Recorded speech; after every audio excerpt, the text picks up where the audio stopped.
Mac and cheese in the potjie. Let's go.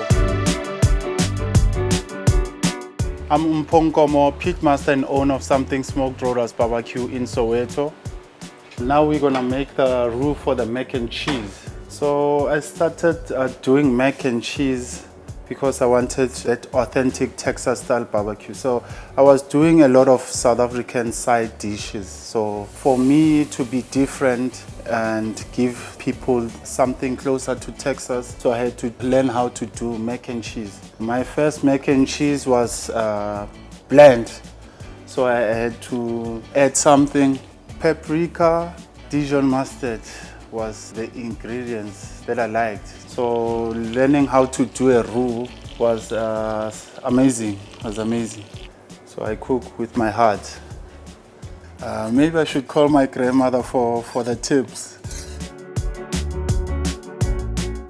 So we've got some cooked pasta boiled with salt and oil. So I'm putting the toppings, Parmesan, and I'm gonna add the leftover cheddar.